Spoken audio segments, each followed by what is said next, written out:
हाल ही में एस्ट्राजेनेका ने ऐसी एग्रीमेंट दी है कि हाँ, उनकी वैक्सीन लगवाने से कुछ रेयर केसेस में डिजीज़ेस हो सकती हैं और इन डिजीज़ेस से आजकल भारत में भी काफ़ी ज़्यादा शोर मचा है, क्योंकि जिस फॉर्मूले से एस्ट्राजेनेका ने अपनी वैक्सीन बनाई है उसी फॉर्मूले से हमारी कोविशील्ड बनी है। मेजॉरिटी ऑफ द इंडियंस को कोविशील्ड ही तो लगी है और हमें देखना है कि क्या ये डिजीज़ेस इंडिया में भी हो रही हैं।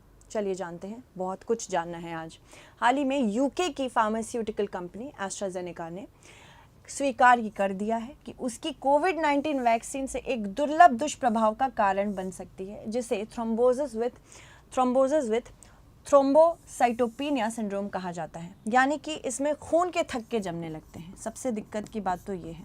और खून के थक्के अगर जमेंगे तो क्या हो सकता है, दिल का दौरा भी पड़ सकता है। तो क्या जो भारत में ऐसी स्थिति बन रही है, आजकल हम देख रहे हैं कि दिल का दौरा बहुत आम बात हो गया, छोटे छोटे बच्चों से लेके यंगस्टर्स को पड़ रहा है। ये लाइफस्टाइल डिजीज़ है या फिर ये वैक्सीनेशन के बाद अलग ही पैंडेमिक बन चुकी है।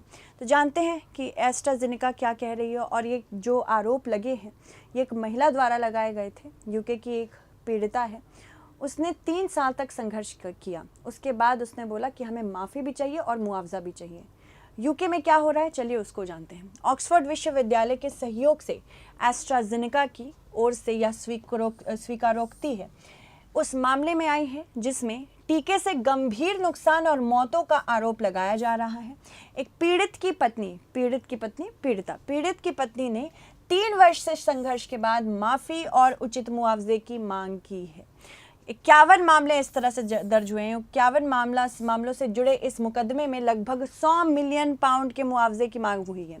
विश्व स्वास्थ्य संगठन ने ये बताया कि वर्ष 2023 में thrombosis with thrombocytopenia syndrome covid non replicant adenovirus vector आधारित टीकों के टीकाकरण वाले व्यक्तियों में टीकाकरण के बाद यह एक नई प्रतिकूल घटना के रूप में उभरा है। देखो, उस समय जिस वक्त ये वैक्सीन्स बनी थी, हमारे पास कोई चारा नहीं था। वैक्सीन बनने में बहुत समय लगता है, कम से कम 10 से 20 साल एक रोग की वैक्सीन बनने में समय लगता है। उस समय इतने ज़्यादा लोगों की मृत्यु हो रही थी, नया स्ट्रेन आया था। हमारे पास जो भी हमारे बैकएंड वर्क्स थे हमने किए, पर क्या उसे इस तरह से प्रयोग करना चाहिए कि लोग अगर कोविड से बचे तो किसी और की वजह से उनकी मृत्यु हो जाए? क्या ये वैक्सीन सेफ़ नहीं होनी चाहिए थी? और अगर सेफ़ नहीं थी तो इनको प्रयोग क्यों किया गया, इनका प्रयोग क्यों हुआ? तो इसमें सारी गवर्नमेंट्स को मिल के ये देखना होगा। आगे बढ़ते हैं। इसमें एस्ट्राजेनेका कोविड-19 CHAdOx1 वैक्सीन और जॉनसन एंड जॉनसन की जॉनसन कोविड-19 AD26CoV2S वैक्सीन भी शामिल हैं। उसके बाद कोविशील्ड की बात करते हैं। कोविशील्ड भी इसी फॉर्मूले से बनी है जो एस्ट्राजेनेका की वैक्सीन है। कोविशील्ड mRNA आधारित नहीं है, याद रखिएगा। मैसेंजर आरएनए क्या करता है, ये कोविड के स्पाइक प्रोटीन जैसा ही प्रोटीन बनाता है, एक मॉलिक्यूल को रेप्लिकेट करके बनाता है। और ये जनरली हम देखते हैं कि सक्सेसफुल नहीं होती हैं mRNA वैक्सीन जैसे फाइज़र और मॉडर्ना की वैक्सीन से ये mRNA वैक्सीन है। कोविशील्ड mRNA वैक्सीन नहीं है। mRNA वैक्सीन ज़्यादा खतरनाक होती हैं, बल्कि ये वायरल वेक्टर प्लेटफॉर्म पर आधारित है। ये वेक्टर के थ्रू ले जाती है, मतलब आपके शरीर में इस तरह डाली जाएगी, आपके शरीर को इन्फेक्शन जैसा फील होगा, इसी वजह से वो इन्फेक्शन से लड़ने की कोशिश करेगी। ये मानव कोशिकाओं में कोविड-19 स्पाइक प्रोटीन पहुँचाने के लिए संशोधित चिंपैंजी एडिनोवायरस ChAdOx1 के उपयोग को लेके आई है। हालांकि यह वायरस प्राप्तकर्ता को संक्रमित नहीं करता है, पर संक्रमण जैसे लक्षण बनाता है। यह प्रतिरक्षा प्रणाली को समान वायरस के खिलाफ सुरक्षा तैयार करने के लिए प्रभावी ढंग से निर्देश देता है। विकास किस तरह से हुआ इसका?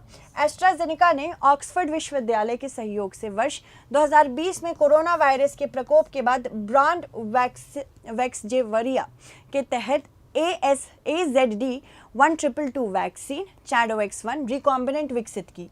Serum institute of India Bharat ने इस टीके का विनिर्माण किया, उस पर भी भागीदारी ली है।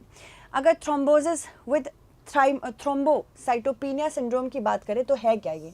TTS एक अत्यंत दुर्लभ स्थिति है, बहुत ही दुर्लभ स्थिति है, जो रक्त के थक्कों, थ्रोम्बोसिस और लो प्लेटलेट काउंट के गठन से संबंधित है। यानी कि इसे वैक्सीन प्रेरित इम्यून थ्रोम्बोसाइटोपेनिया के रूप में भी जाना जाता है। थ्रोम्बोसिस तब होता है जब रक्त वाहिका में रक्त का थक्का बन जाता है। मान लो ये रक्त वाहिका है, यहाँ पे थक्के बनने लगते हैं अगर, तो जहाँ पे रक्त का प्रवाह हो सकता है वहाँ रुक जाता है, क्योंकि बीच बीच में ये थक्के जमा होते हैं। तो इस स्थिति में रक्त में प्लेटलेट्स की भी संख्याओं की कमी हो जाती है। प्लेटलेट्स थक्के जमने में महत्वपूर्ण भूमिका निभाते हैं, जो अत्यधिक रक्तस्राव को रोकने में भी मदद करते हैं। थ्रोम्बोसिस विद थ्रोम्बोसाइटोपेनिया सिंड्रोम के लक्षण क्या है? गंभीर या लगातार सिर दर्द हो रहा है, अगर दृष्टि में धुंधलापन आ रहा है, सांस लेने में अगर कठिनाई हो रही है, आपकी छाती में दर्द हो रहा है, पैर में लगातार सूजन बनी है, पेट दर्द लगातार हो रहा है, भ्रम या दौरे आ रहे हैं, इंजेक्शन स्थल पर त्वचा में के नीचे आसान चोट लग जाना या छोटे रक्त के धब्बे। कोविड टीकों के कारण दिल के दौरे, क्या ऐसा हो रहा है? क्योंकि एक स्टडी निकली थी, यूके में ही ये स्टडी निकली थी, उसमें इंडिया को तब इंक्लूड नहीं किया गया था। जब ये स्टडी यूके में हुई थी तो ये पता चला था कि बहुत सारे लोगों को दिल का दौरा भी इससे पड़ रहा है, यहाँ पे हार्ट अटैक्स की भी संख्या बढ़ रही है, ऐसा बोला गया था। अब एस्ट्राजेनेका ने स्वीकार किया कि कोविशील्ड वैक्सीन से एक दुर्लभ दुष्प्रभाव हो सकता है, ये बोला गया है। इसे TTS कहा जाता है। यह स्थिति रक्त के थक्के से जुड़ी है, ठीक है। हालांकि पूर्वव्यापी अध्ययनों में यह पाया गया है कि भारत में उपयोग किए जाने वाले टीके पूर्ण रूप से सुरक्षित हैं। भारत में टीका का कारण दिल के दौरे से कोई संबंध नहीं है, ऐसा बोल दिया गया है। तो मतलब ये हेल्थ मिनिस्ट्री ने भी कहा था कि ऐसा कुछ भी नहीं है। अध्ययन में यह पाया गया कि टीका लगाए गए व्यक्ति में दिल का दौरा पड़ने के बाद मृत्यु की संभावना भी कम होती है। कोविशील्ड के कुछ दुष्प्रभाव क्या क्या हो सकते हैं, ये तो मैंने आपको बता ही दिया है।